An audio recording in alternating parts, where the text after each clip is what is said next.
There are some things you need to see to believe, but even when you stare at them and try your best, some things still feel unbelievable. And today's video is all about that. We're looking at 15 people you won't believe actually exist, but they do. From the unique to the unusual, these are the kinds of people who bend reality and challenge everything we think is possible.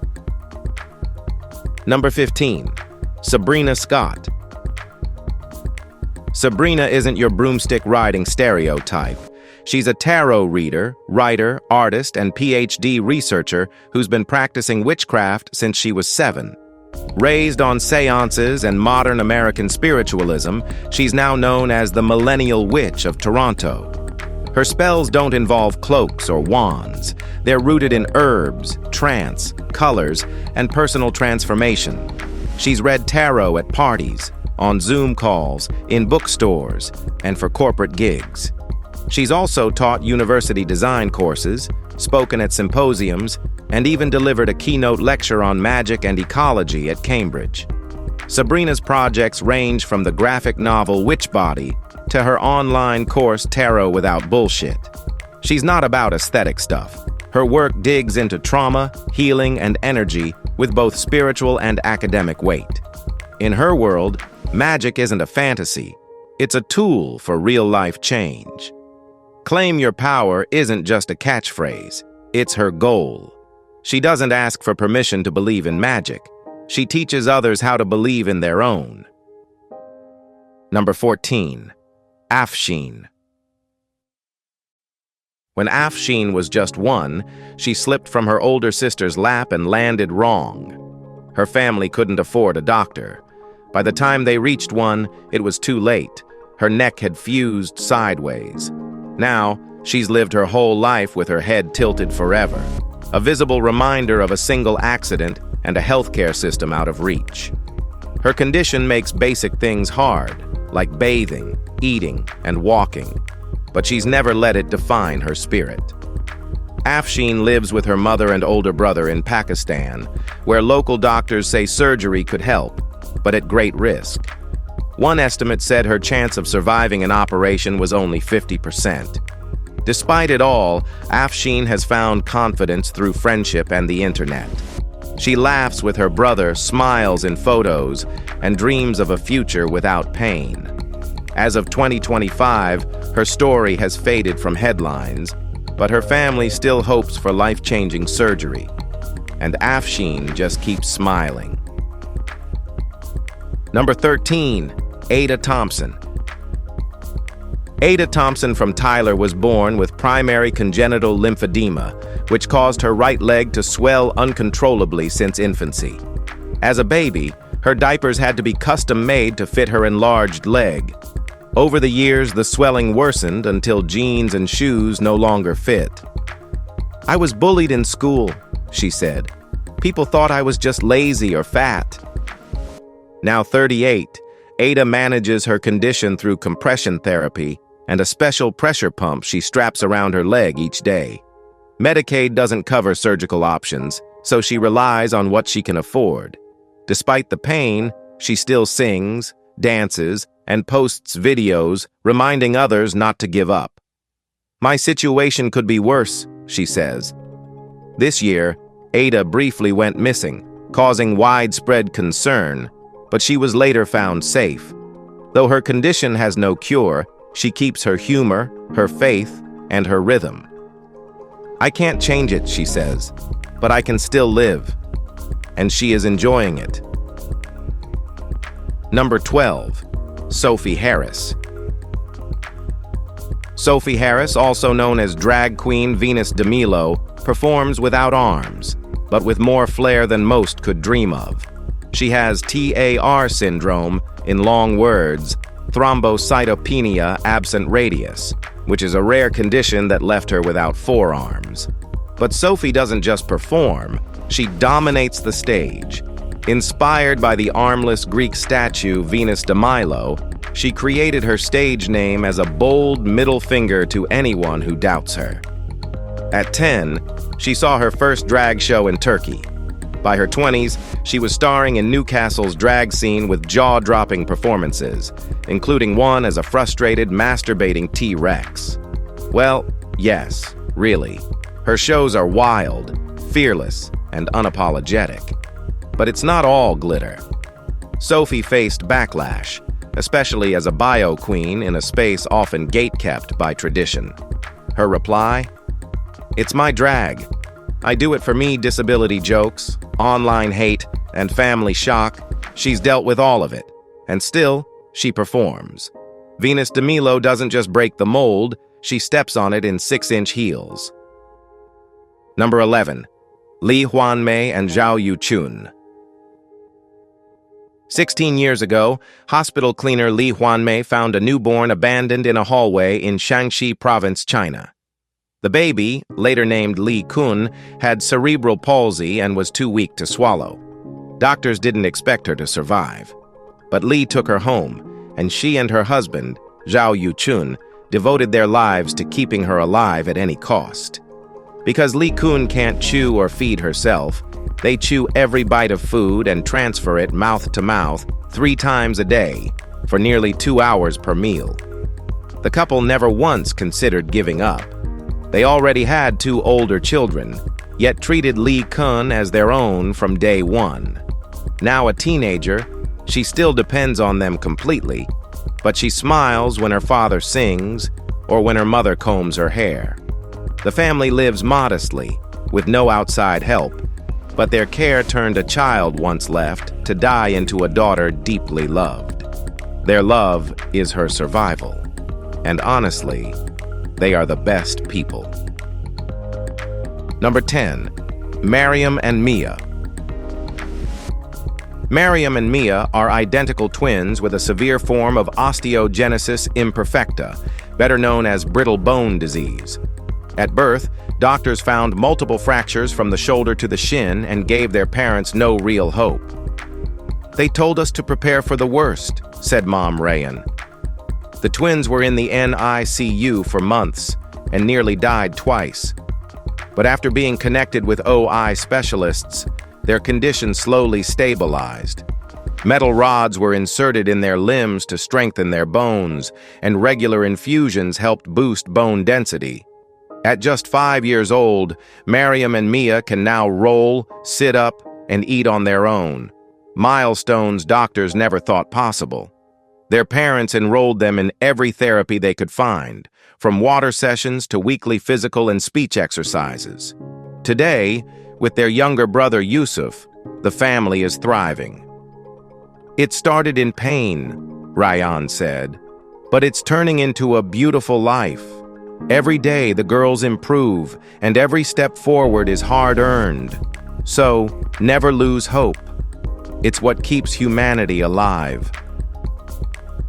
Number 9. Akshaj Khandelwal. This boy from Delhi was born with Klippel-Trenaunay syndrome, a condition so rare that it affects only 1 or 2 people in every 100,000. It caused his right leg to grow nearly 4 times larger than normal, covered in dark birthmarks and bulging veins. At just 3 years old, he was told there was no cure. Some villagers believed his deformity was a divine gift. His parents knew better. It was a daily struggle. Walking, sitting, and even sleeping became painful as the leg's weight increased. Doctors in New Delhi explained that his veins couldn't drain blood properly, causing tissue and bone to overgrow. Surgery could only ease symptoms, not fix them. His parents shielded him from cruel stares and prayed for medical help. The good news was that his brain and cognition were unaffected. He could still dream, still learn. Now, years later, there's little update on Akshaj's condition, but his story remains a powerful reminder of strength in tiny bodies. Number 8. Bablu Pashi. From Allahabad, Bablu has lived with a form of gigantism that made his right arm swell to nearly 44 pounds, twice its normal size. At 30, he described the pain as constant, his arm so heavy it throbbed whenever he washed it.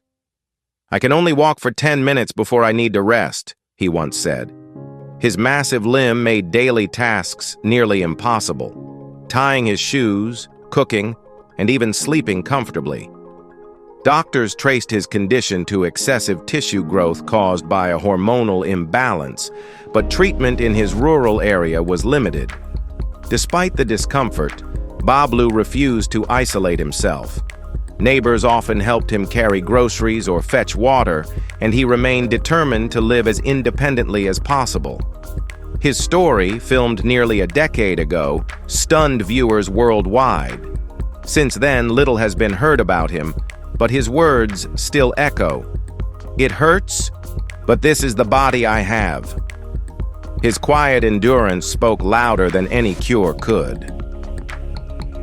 Number 7. Sonali Mukherjee. In 2003, Sonali was a top student in Jharkhand, until 3 men broke into her home and poured acid on her face as she slept. She was only 17. Her crime? Rejecting their advances. The attack melted her features, left her blind and deaf, and shattered her life. But Sonali refused to vanish. Over the next decade, she had 22 surgeries and became a vocal advocate for women's rights. In 2012, she was invited onto Kaun Banega Crorepati, India's version of Who Wants to Be a Millionaire, and won 2.5 million rupees. It wasn't enough to finish her surgeries, but it was a start. Her attackers were sentenced to 9 years, but only served 4 months before appealing and walking free. Still, Sonali didn't quit. She learned Braille, continued speaking out, and inspired countless others. As of 2025, her public story has gone quiet, but her impact hasn't faded. She's not just a survivor, she's a force, and she never stopped fighting for justice. Number 6. Monique Samuels. Monique has lived with lymphedema most of her life. It started as swelling in one leg, then spread to both, forcing her to quit track, swim team, and marching band in high school. "I loved wearing shorts," she said, "but then I couldn't even fit into jeans." Now in adulthood, Monique manages her condition through daily routines, elevating her legs, wrapping them, using a compression pump, and sticking to workouts. She's had a dozen drainage surgeries, temporary fixes for a lifelong struggle, but her consistency has paid off. Though she still lives with pain and swelling, she's regained enough mobility to wear stretch pants again.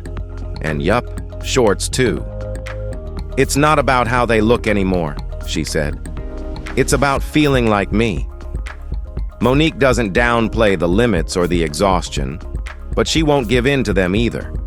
Her life isn't about what she can't do. It's about what she refuses to give up. Her identity goes beyond her diagnosis. Number 5. Ren. Ren is a 29-year-old creator who was born without hands or elbows, but she's never let that define what she can do. She calls her arms nubs and uses them for just about everything: eating, dressing, doing her makeup, even typing. "I just do things my own way," she says. As a kid, she was often excluded.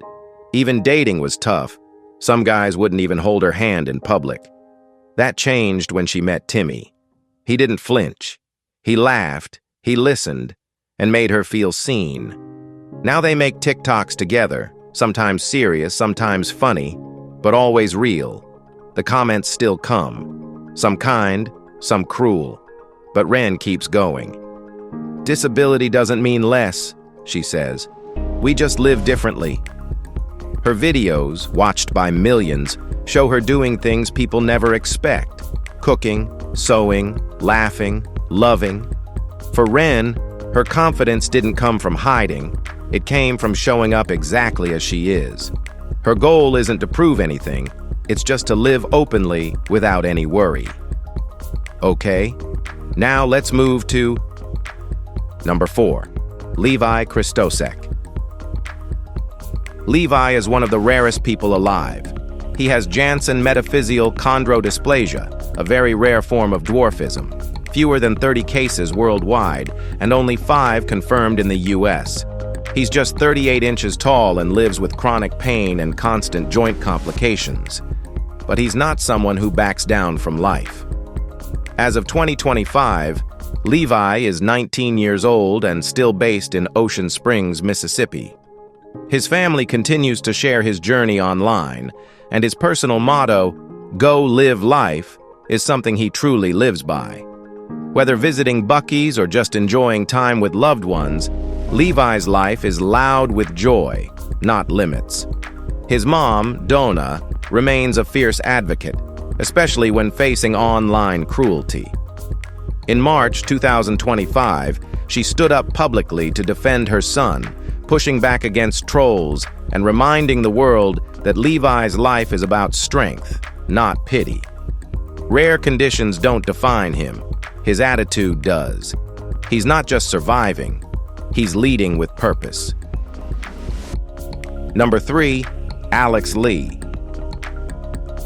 Alex lives with neurofibromatosis, which causes tumors to grow throughout the body. It started in middle school, with small bumps across her chest and stomach, but quickly spread everywhere. For years, she hid. Long sleeves, high collars, anything to avoid stares. "I didn't want anyone to feel uncomfortable," she said. But the world didn't make it easy. People whispered, pointed, and even asked if she was contagious. The shame nearly buried her. But with support from her partner, Anthony, Alex slowly started unlearning that shame. She began sharing photos online, talking openly, and letting her story breathe. Her turning point? A beach trip. Bikini on, scars visible, fear shoved aside. "It wasn't about showing skin," she said. "It was about showing up for myself." Alex still has tough days, but she's done apologizing for her body. Her message is simple. You don't have to look a certain way to belong in the world, you just have to exist without fear. Number 2, Jillian Williams. Jillian grew up in Odom, a beauty queen and college volleyball star who dreamed of competing for Miss Texas. At 19, everything changed. She was diagnosed with Ewing's sarcoma, a rare bone cancer in her femur. Instead of traditional amputation, she chose a bold procedure called rotation-plasty. Surgeons removed the diseased part of her leg, rotated her foot 180 degrees, and reattached it to serve as her new knee joint. Her ankle now bends backward inside a prosthetic leg, allowing her to walk, run, and even jump again. Jillian faced months of rehab, hair loss, and heartbreak, but she refused self-pity. "I'm still Jillian," she said. "I just look different." Her motto became, "Make a difference by being different." Today, she hopes to represent the U.S. Paralympic volleyball team and compete again in beauty pageants. Her foot may be backward, but her life is forward. Jillian didn't just fight cancer, she redefined what strength looks like. Number 1, Richard Sandrak. Richard was once known as the world's strongest boy. Born in Ukraine in 1992 and raised in the U.S., he grew up in a family obsessed with fitness. His father was a martial artist, and his mother taught aerobics. By age 6, Richard was benching 180 pounds. At 8, he hit 210. His physique stunned people, so did his discipline. But behind the flexing was isolation. He was homeschooled, had no real friends, and spent every day training. In 2003, things turned darker when his father was arrested for domestic abuse and later deported. Richard quit bodybuilding. "I was done," he said. He now lives in Los Angeles, working behind the scenes and doing simple workouts just to stay healthy. He doesn't deny his past, but he doesn't live in it either. The trophies, the fame, the nickname, they're all part of a chapter he's closed. These days, Richard values peace over performance. Strength isn't just what you lift, it's what you walk away from. We really hope you've enjoyed this video. If you did, be sure to like it, share it, and subscribe for more stories like this. Thanks for hanging with us. We'll see you in the next one.